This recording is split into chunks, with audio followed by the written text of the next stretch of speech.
ഇപ്പോൾ നൽകാൻ കഴിയുന്ന ഏറ്റവും പ്രധാനപ്പെട്ട വാർത്ത US state secretary Antony Blinken ഒരു സമാധാന കരാറുമായി ഇസ്രായേലിലേക്ക് എത്തും മുമ്പ് തന്നെ ഗാസയിൽ വളരെ വ്യാപകമായ രീതിയിൽ ഉള്ള വ്യോമാക്രമണമാണ് ഇസ്രായേൽ നടത്തിയത്. അതിൽ 20 പേർ കൊല്ലപ്പെട്ടതായിട്ടാണ് ഏറ്റവും ഒടുവിൽ വരുന്ന വിവരം. അതിലൊരു സ്ത്രീയും 6 കുട്ടികളും ഉൾപ്പെടുന്നു എന്നുള്ള വാർത്തകൾ പുറത്തു വരുന്നുണ്ട്. വെടിനിർത്തൽ കരാർ ഒപ്പിടിക്കാൻ വേണ്ടിയിട്ടാണ് US state secretary Antony Blinken ഇസ്രായേലിലേക്ക് എത്തുന്നത്. ഇതിനിടയിൽ ഈജിപ്റ്റ് ഹിസ്ബുള്ളയോട് ഇപ്പോൾ ആക്രമണം നിർത്തിവെക്കുവാനുമായിട്ട് ആവശ്യപ്പെട്ടത്. കഴിഞ്ഞ ദിവസം ഇറാനും അത്തരത്തിലുള്ള നിർദ്ദേശം ഹിസ്ബുള്ളയ്ക്ക് നൽകിയിരുന്നു. ഇപ്പോൾ ഈജിപ്റ്റും അത്തരത്തിലുള്ള നിർദ്ദേശം നൽകിയിട്ടുണ്ട്. കാരണം ഒരു സമാധാന കരാറിൻ്റെ ഒരു രൂപരേഖ ഈജിപ്റ്റും ഖത്തറും അമേരിക്കയും ചേർന്ന് തയ്യാറാക്കിയിരുന്നു.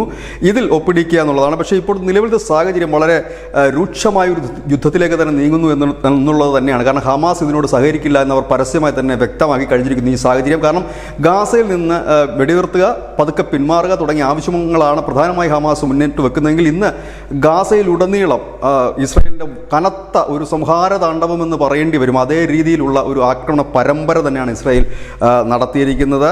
കഴിഞ്ഞ ദിവസങ്ങളിലെല്ലാം നമുക്കറിയാം വിവിധ ഇടങ്ങളിൽ നിന്ന് ജനങ്ങളെ ഒഴിപ്പിച്ചിരുന്നു. ആ ഒഴിപ്പിച്ചിടങ്ങളിലൊക്കെ ആയിട്ടാണ് ഈ വ്യോമാക്രമണം നടന്നിരിക്കുന്നതെന്നാണ് പുറത്തു വരുന്ന വിവരം. ഏതായാലും അങ്ങോട്ടേക്ക് ഈ ആന്റണി ബ്ലിങ്കൻ എത്തുമ്പോൾ എന്ത് സംഭവിക്കുമെന്നും ലോകം ഉറ്റുനോക്കുന്നു. News desk news India Malayalam.